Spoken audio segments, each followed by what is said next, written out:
Hello guys, welcome back to the channel. So today we're going to be having a look at what this crazy prepper keeps in the boot of his car. Now, what I keep in the boot of my car, some people might see as a little bit extreme, but I've been in pretty much every situation you can possibly be in a car. So I know what's happened to me in the past, and I know that could happen again, so I prepare for that, obviously.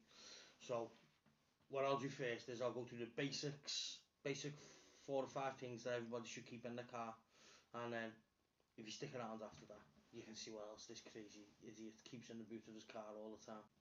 So, first thing I'd suggest you always have in the boot of your car is a way to get fuel. If you've run out of fuel for whatever reason, you've missed a service station, you can't turn around, and you get halfway to between there and the next one and you've broke down, you have to get to the service station to get some fuel, or phone the RAC, whatever. So first thing I'd suggest is keep a small jerry can in the boot of your car. Don't go insane. You don't need a big massive ex-military one to keep on the Arlandies. Little 5 litre fuel can that you can just throw a couple of quid's worth of fuel in, get back to your car and get back on your way. So simple. First one, get yourself a little 5 litre jerry can. Number 2, if you were to have a flat tyre, you obviously need a way to inflate your tyre. Now, I have 2 sources of inflating my tyre, but for the video, I'll just get this one out.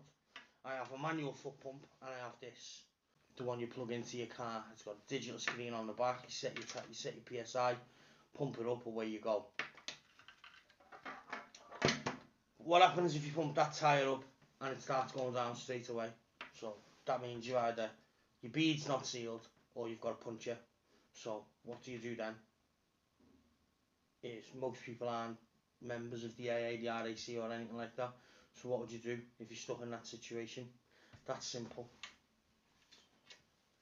Stick one of them in the boot of your car. A Holt tyre inflator. Well, emergency puncture repair. It's literally got some magic stuff inside. Witchcraft happens. You screw it onto your tyre, take the cap off, pump up and squirt away, and essentially it's a tyre weld. So just fix the puncture, pumps your tyre up, and away you go.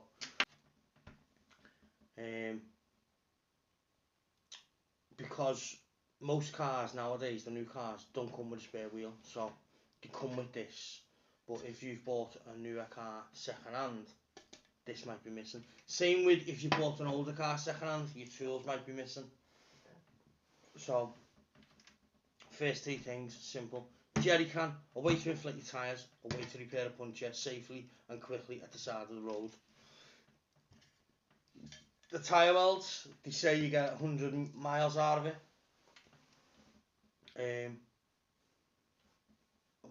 Before I got the Range Rover, I had a little Fiesta ST, and I used one of them. I had a puncture on my front driver's side tyre. I got 2 days out of it, well more than 100 miles. But when you go to the tyre shop, make sure you tell them you've used the tyre weld, otherwise they'll get covered in it and they'll hate you for it.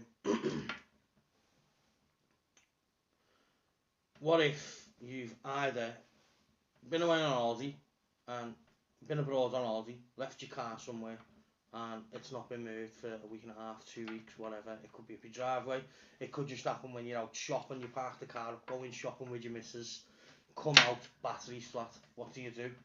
Well, you can either carry a good old fashioned set of jumper cables, which I have, but they're in storage. So for today's video, we're just going to go with the second option, which is to purchase something along the lines of this. So this is a Gulu. I'll tell you the exact model of it now, if it's written on it. The GP2000. Now you can get them with a tyre inflator on as well. It's got an air compressor on, but I just bought this because I'd had a chest infection. The Range Rover hadn't moved in a week and a half. When I was better, went to go shopping or something, went to start the car, didn't start. I'd only just put a new battery on it about a week after I bought it, so I knew the battery wasn't dead, it was just flat. So rather than,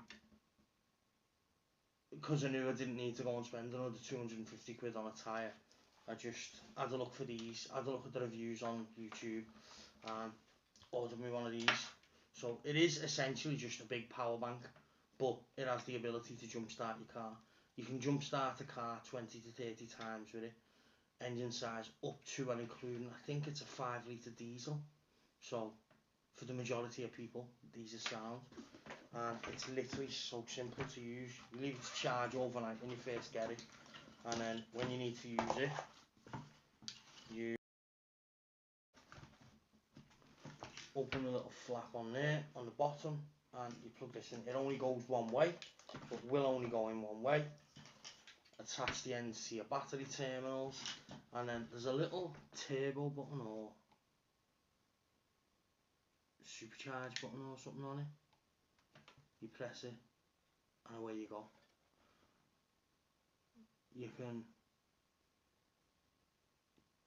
yeah, so you press that little button and it gives a little bit of a boost to make sure it starts your battery. And I think that when I seen it, it was on for 45 quid on Amazon, so I thought that was a bargain.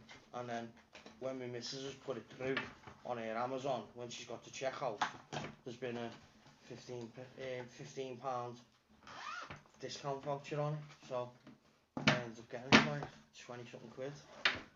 There was other bits on it, so I can't remember exactly how much it was, but yeah, so they're handy to have. My missus has one in her car.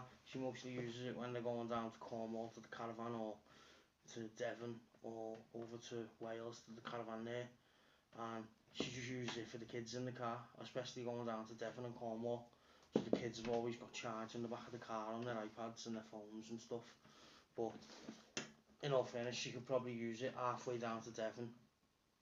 Her battery go flat and she could probably still jump the battery off it as well. So that's the basics, what I think you should have permanently in your car.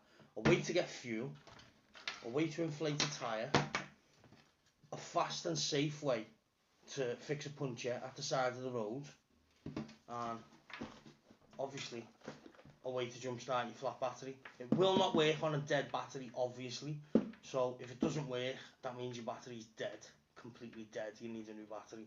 But if your battery's just flat, if you know you've recently bought a battery within the last year, then you're sound. Just throw this on and it'll jump start your battery. If your battery's dead after a year, take it back to wherever you got it from. You've bought a dud.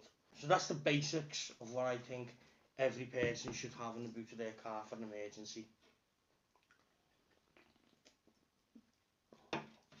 But now we'll go into my little mind and see how my little mind works to see what other goodies I carry. So obviously I have all this, but I have extra bits because I've been everywhere, been in every situation. So the first thing I carry is something that purely because I don't trust the one that comes with the car, or with any car really, and that is, I carry my good old strong sturdy breaker bar, because I don't trust the little cheap looking ones you get with the car. Even the one with the Range Rover, it looks like the same one you'd get with a Fiesta or a Astra. So I keep my breaker bar in the car, and to match that I have my little bag of tricks, and in here I have my me nut for my size wheel nuts. I only carry one just for the size of my wheel nuts. So in there, and in there as well, there's a couple of old spanners, a screwdriver bit and some heads for it and some Allen keys. All the spanners that are in there are the sizes that I know I'm mainly going to need for the main problems that I'm going to get with the Range Rover.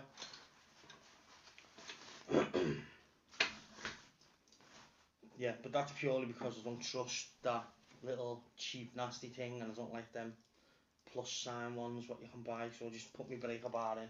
I've already got one, so it's there. The second thing that I keep extra for changing a tyre is, whilst I trust the jack that comes with the car to jack my car up, because I've done it loads of times, and let's face it, I'm not carrying my trolley jack around with me everywhere I go just in case I need to change my tyre, so I have to just put up with that. But what I don't trust them with is holding the car up while you're changing a wheel. So what I also have in the boot in my box is just one axle stand. Folds down nice and compact, fits in the box perfectly, and I know I can trust that to hold the car up while I'm changing a wheel. So I always carry one axle stand. Something that is specific to me and my car is, because I like to do some of the, well, as much of the maintenance as I can on the car myself, and do as many repairs as I can on the car myself, because self-sufficient, is get yourself a code reader. Now this isn't a particularly cheap one, it was about 120, 130 quid. I bought it a couple of years ago when I got the Range Rover, so it's probably come down in price now, but it's simply just to read the codes. So if any codes spring up while you're out, rather than going and paying someone 40, 50, 60 quid to read the codes and tell you what's wrong with it, plug this in, read the codes yourself. You'll have a vague idea of where the issue is and where the problem is then, so you'll know where to start looking for the problem and where to start checking out. Only thing I would suggest is, obviously this is JLR specific, so it's Jaguar Land Rovers only. It doesn't work on any other car apart from Jaguar Land Rovers up to a certain date. I can't remember the date. So the only thing I would suggest is, don't just buy a generic plug-in OBD reader, because they will give you the most vague codes ever, or they'll give you a vague code and you won't be able to actually click on the code and delve into the code. So try and get one that's specific to your car. So if you're a German car, get one that deals with German cars. Italian cars, same. Just try and get one that's specific to your car. You don't have to go and spend 120, 130 quid like I did. I just prefer that one. I've tried a few others and I didn't like them. I prefer that. But you can get to cheaper ones, but try not to go too cheap, because you're going to come into problems if you just buy the cheapest one you can find. It's the same as anything. You get what you pay for. What else do I keep in my car? Where's my bag? I have an emergency bag that goes inside my emergency box. In here, this is my emergency bag. So if I had to go, if I broke down, if I needed to go and get diesel and I was having to walk 10, 20 miles, then I'd have to take this bag with me. There's a couple of things that I'd have to put in it, but the basics are in it. So I've got extra paracord, about 15 meters there, good strong paracord. Just a cover for the backpack if it's pissing down, just a little waterproof cover for your backpack. That will always come in handy if you have to hike to a fuel station, a petrol station, and it's raining. What else do I have? What do I have in here? Notepad and pen. Always have a notepad and pen in your car. If you have an accident, if you bump into someone's car and there's no one around, you need to leave them a note. If you have an accident with another car and you're both moving, you're going to need to swap details. So always have a pen and paper in your car. They always come in handy. I'm not putting that away for now, I'll just leave it there. This was only a cheap bag off Amazon, but it is still a clamshell opening one. So in here, obviously, high-vis vest. In some parts of Europe, it is the law that you've got to carry one of these in your car. So it is always handy to have one. And if you're having to change a tyre or do your tyre weld at the side of the road in the night, obviously you need to be seen. So it's always best to have a safety vest in there, high-vis vest, whatever you want to call it. No explanation. A scraper, it's not meant to be in the bag, it's meant to be in the box because it's summer. In the summer, it stays in the boot. In the winter, it goes in the glovey. They're not meant to be in there neither. Good pair of mechanics gloves. Not worse than changing a tyre at the side of the road. It's almost always going to happen when it's raining and you're cold. So you need gloves to keep your hands warm and stop you scraping your knuckles on everything. They should be in there anyway. I always carry some energy tablets in the car. You just break it in half, drop it in a bottle of water, you're sound. Obviously just some extra paracord because you never know. I have COPD and asthma, so I always have 2 extra inhalers in the car. One stays in my emergency bag, one stays in my glove box. So any medication you can overprescribe and get put in the car. Otherwise, just if it's not like inhalers and stuff, if it's like tablets, like I have reflux, so it's harder to get your prescription stuff over ordered just for preppers precautions. So I just have, oh pardon me, I just have 2 tubs of Tum Tums in the glove box in the car, just in case I'm out. I forgot to take my reflux tablets, I can just take them. It's happy days. Bungees, because you never know. Same as the paracord and zip ties, which I haven't got in here, unfortunately, zip ties. If you have a bump and your bumper's hanging off but it's not completely off, you're going to want a way to secure it. So paracord, bungees, zip ties, whichever one you want to use, go for it.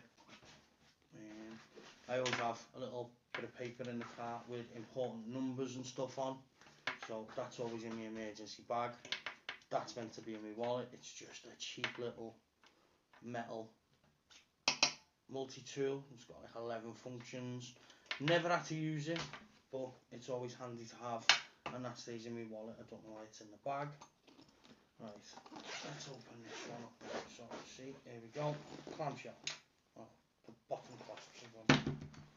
But we'll just go through it anyway. Head torch. That should be with the tyre changing stuff, because you should always have a head torch.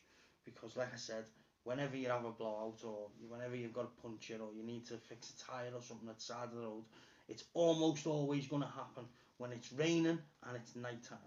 So always keep a head torch in there and make sure the batteries always changed regularly. Duct tape, again, same as the paracord, same as the bungees. Always have it, because you never know. This hasn't even been opened.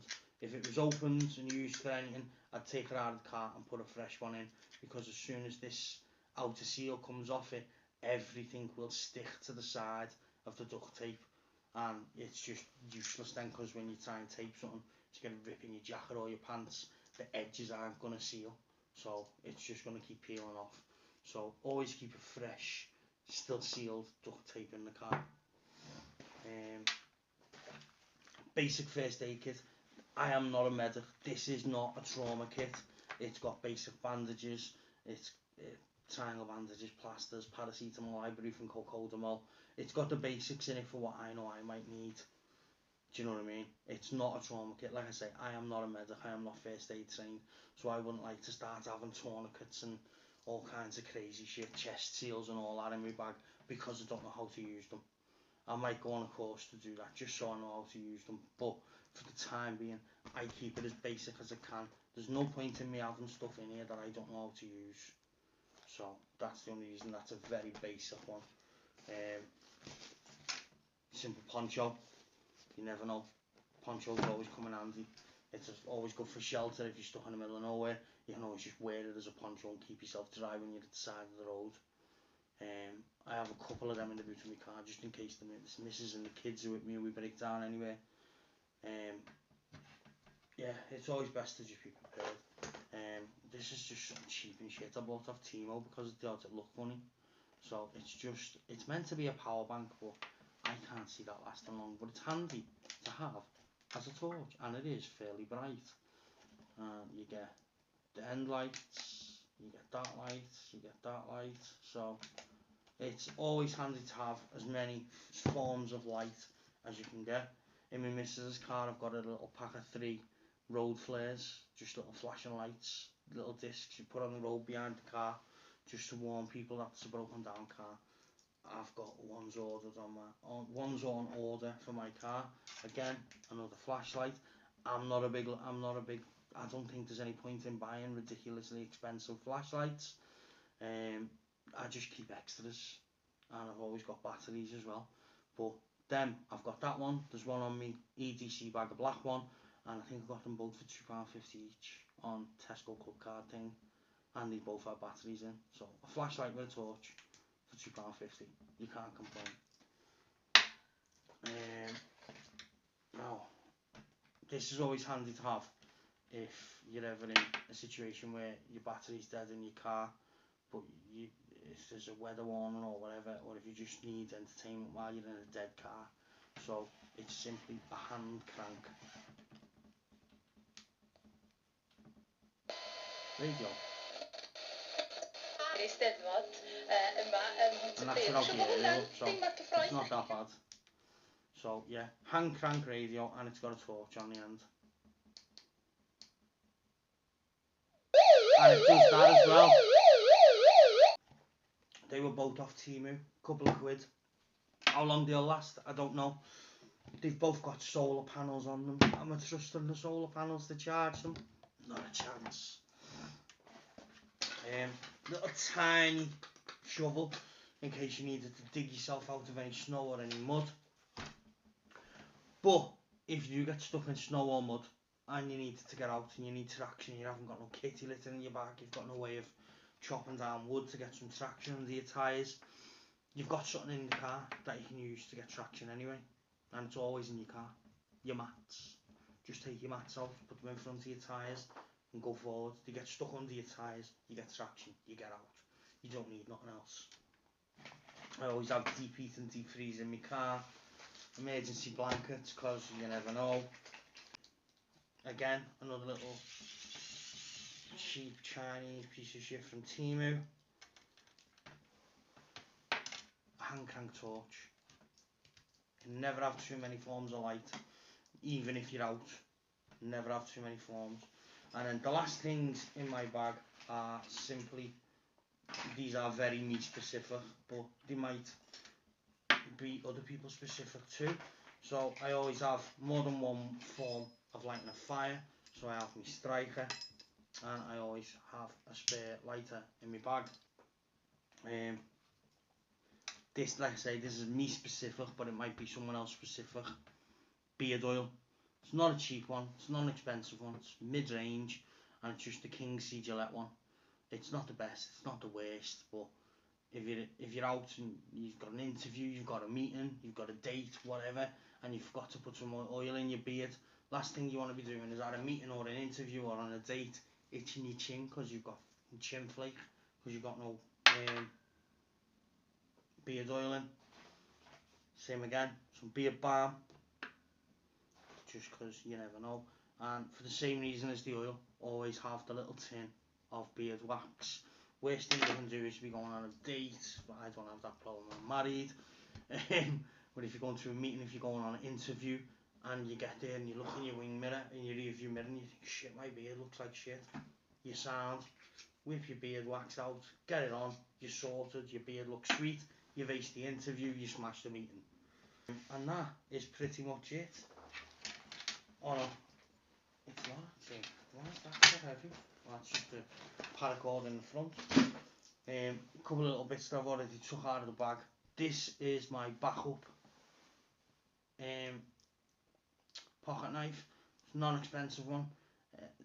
In fact, it's fairly inexpensive, £3.50 or £3.90 or something on Amazon. The little Draper pocket knife.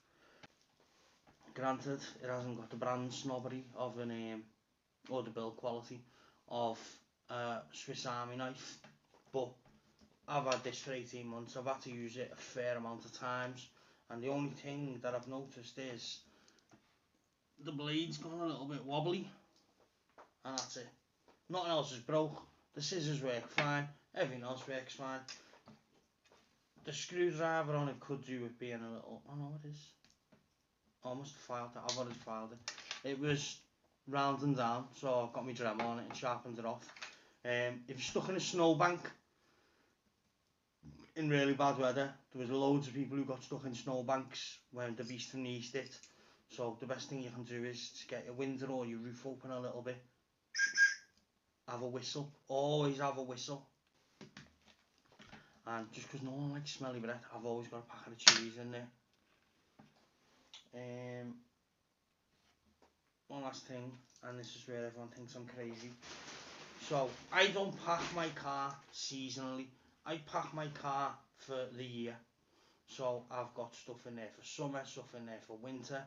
So in my boot I have this little shoulder bag. It's simply got a decent pair of combats in. I think they're Jack Wolfskin ones, they're fleeced on the inside, so they're for winter. I've got a spare t-shirt in there, pair of socks, pair of boxies, and a pair of shorts, because you never know what weather you're going to get stuck in. So carry everything all at once. I do have a hoodie in there. It's not a particularly thick one because I'm a weirdo and I just don't feel the cold. So I don't feel the need to pack big, thick, heavy coats. Of course, I'm a northerner. Our heavy coats only come out when it's like Arctic weather.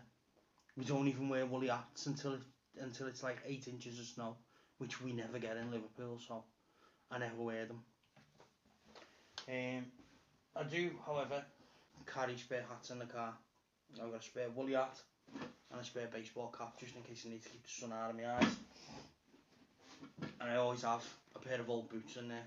Now, you can spend as much or as little as you like on boots, but about every 3 or 4 years I'll go over to Cheshire Oaks and go to Timberland shop and I'll get myself a new pair of boots.